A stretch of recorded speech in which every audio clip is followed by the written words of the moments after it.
Is it true that you did this thing? I'm sure you've been asked this 1,000 times. Yeah. Like in Rocky, they did this in Rocky as well, where they had to... You would make the sound effects yourselves. So they had to go back and, like, sound was a nightmare because it was a bunch of people going... No, it wasn't... to begin with, it was quite difficult not to make the sound. Yeah. And also when it goes away, because it makes that nice noise when it goes down. Oh, yes. How do you switch Have you it heard off? that in Rocky, apparently, like, in the first film particularly, it's just loads of sound effects of Sylvester Stallone going... Okay, let's have the lights down. Let's have the lights down. Okay, so you have to start them up. Oh, okay, so off. How do you do that? Much to learn. There. Oh, there, it's off now. There you go, sorry, there got you it. go. Okay, so when you put it on, it has to make this kind of noise.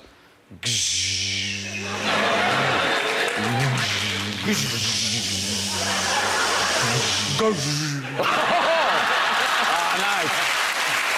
You're so good at it. I did. I spent months doing it. Mine keeps going off though when I twirl it. I could. Ow! They'll break. They're 150 quid each. How much are they cost? 150 quid each. They're good though, aren't they? If you go to cricket, if I throw you something, can you get it over? Do it over here. Hang on, I'll throw this here. Wait, who's who? There you go. Actually, I shouldn't be throwing. Can you throw a ball, Chris? Oh, don't be like that. I can't throw anything. Don't be, no. You go. Okay, here we go. All right, we're good. Let's baseball it. Baseball it instead. Okay. Yay! Well done. Very good. Beautiful. Keep them if you want to. What are you going to do with them? You can have them if you want to. Well, we could sign them and give them to charity. Oh, that's a really good idea. Okay. You take yours, you sign two, and give them to charity. That's a very good idea. That's a very good idea. I'm going to sit here like this the rest of the interview. You look like a snooker player. Listen, Chris O'Dowd, huge congratulations. Bridesmaids. It's just massive. It's properly funny, isn't it? It's really, really good. Yeah, it's a fun film. I'm really happy with it. It's brilliant, because it's just like it's taken you to a whole new level. It's huge. I know. I've heard all about it. I just haven't seen it. I've heard all about it. And because it's your first kind of big hit movie, have you been to see it loads? I go every night. Because, you know, I feel like this doesn't come along a lot. So, and it sounds silly. I've seen it 46 times. I've seen it maybe 3-4 times during, like, the premieres and whatever. And I've enjoyed it every time. It's an easy film to see a lot. Because the night I went, the audience, because, you know, it's mostly women in it, and you're kind of the one kind of big buff man. Every time you came on, all the women in the audience went, oh. At the end of every scene, we went, oh. Well, if I've said it once, I've said it that women are dumb. You know?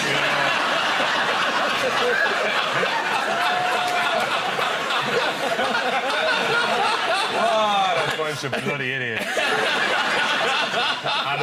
He's a very sweet character, and you know, the main character. It's hard to come back from that. That is you know, audience. Annie, the main character,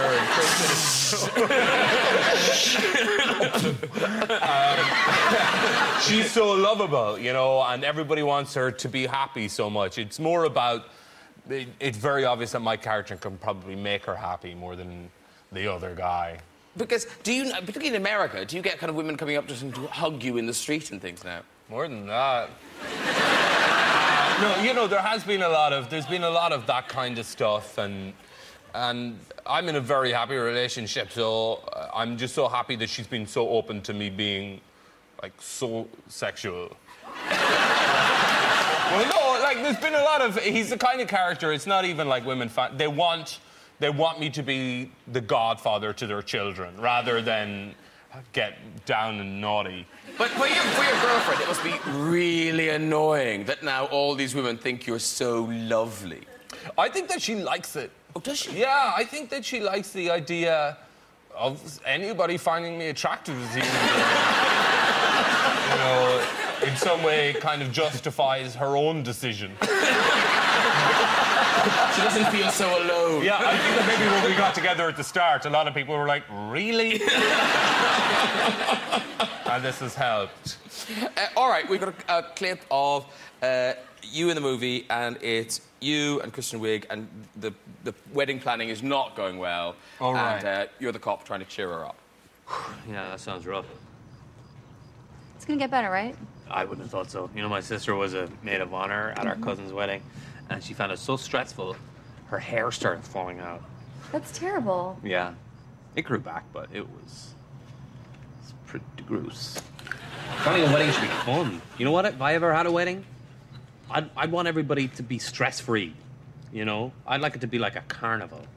Like, people win prizes for guessing the bride's weight, dunk tanks. Yeah. You know?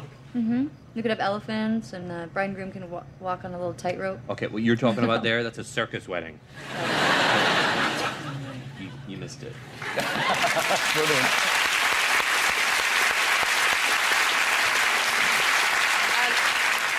That's one sort of scene in the film, but we shouldn't misrepresent it, because it's also got incredible knockabout, physical... It's got full-on set pieces where a lot of... I want to say a lot of shit goes down, but a lot of shit goes down. You know, it's full-on. There are amazing kind of sequences of high hilarity, as well as being interspersed with very kind of real and beautiful moments. Yeah. Now, listen, I'm sure a lot of people would like to know, how does this happen? That Chris O'Dowd, in, you know, a successful Channel 4 sitcom, The IT Crowd, how do you go from that to being in the #1 film on the planet? I just went and auditioned for it, to be honest. And luckily, the director of the show, or the director of the film, was a fan of the IT Crowd. Because he's a big kind of British comedy nut. So I just went and auditioned, and I did like an hour-long improv with Kristen, who is, you know, fantastic and kind of great to improv with. And it's probably one of my stronger areas, rather than scripted stuff. So I kind of, it went really well, and then it just kind of happened. Because back in the start of your career, when you were going for parts, it wasn't so easy, was it? No. No, and like, I'm a big dude now. But back then, I was like 3 stone heavier. It wasn't, you know, I wasn't a very natural casting for anything. And I'd come out of drama school. And the problem with coming out at the same time, you know, everybody comes out of drama school around the same time. So London is suddenly kind of scattered with these thousands of actors that are coming out of drama school. And the whole thing is, I asked a guy who had just come out and started doing a little bit on bits and pieces and asked him for some advice. And he says, well, what you need to do is you're going to go on loads of general meetings and with casting directors and producers and all these just to say hi. So just make sure that they remember you, because they're going to remember there's loads of people. So I went away from that, and I thought, OK, got it. So I decided from there on in, I was going to go into every meeting with a casting director or producer it was, and pretend that I had just been bitten by a dog. So I would go in, I would literally be at the door, and I would kind of just be, oh, fuck. I was like, oh, hey, I'm Chris. And they were like, oh, how's it going? Yeah, I'm okay, I just got... Did you see the Cocker Spaniel dance? There was a... And I would pretend that I had just been bitten.